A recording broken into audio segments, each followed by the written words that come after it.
Ito, nabili ko to sa sa online shop, mga online. Dahil sira yung amplifier board ko.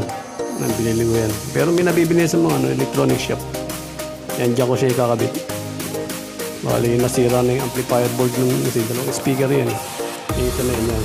Sira na yung amplifier board yan.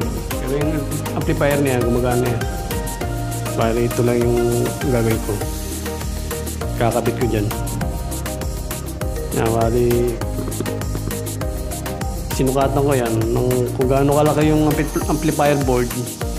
Yun lang sinukat ko dun sa speaker na yan para diyan ko siya ibubutas.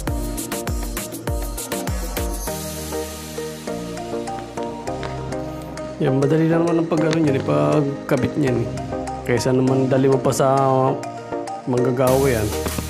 Dali ka pa ng label niya, magkano yung label niya. Baka abutin ka pa ng 300.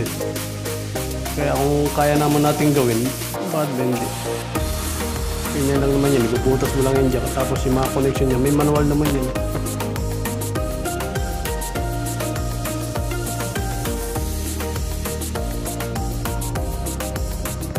Yan, ganyan lang pagkakabutas niya. Kailangan sakto lang yung amplifier board niya sa pinakabutas niya para wala sang singaw. Tapos yung connection niya, yan. Dalawa, yung isa sa buffer, isa sa malaking speaker. Yan, kinabit ko na yan. Yan yung sa pinakang speaker niya. Diyan ko siya ikakabit yung connection na yan. Tapos yung isang wire doon sa pinakang buffer niya, yung maliit na speaker, parang tweeter po. Pinakang tweeter.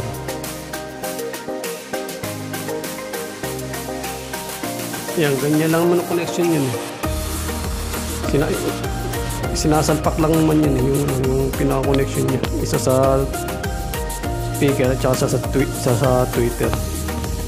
Tapos, pwede mo na isang ipasok sa loob. Kailangan na yan, yung lapat na lapat siya para hindi siya, pag yung kumalabog yung speaker, hindi siya matanggal. Kaya dapat maganda pagkakalapat niyang amplifier board niya yan.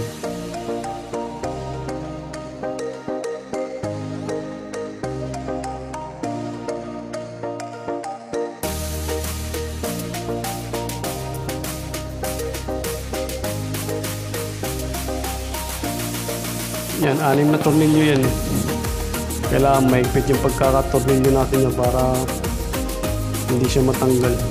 Kasi pag yun medyo maluwag yan, pag kumalabog yung speaker, pag pinagana na natin, maaari matanggal yan. Kaya kailangan maigpit yung pagkakatornilyo yan.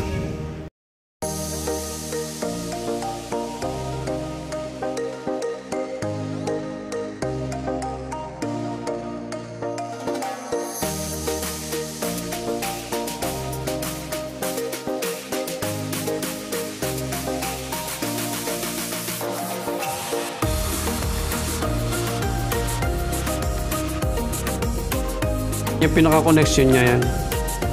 Yan yung wire na galing sa amplifier board. Yan, yung wire na yan. Galing sa amplifier board yan. Tapos, dyan mo lang natin kukunik yan. Yan yung sa speaker. Yung galing sa amplifier board, dyan lang kukunik sa speaker na yan para gumana siya.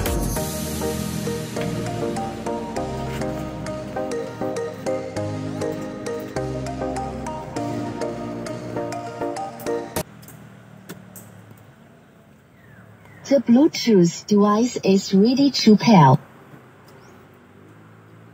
The Bluetooth device is connected successfully.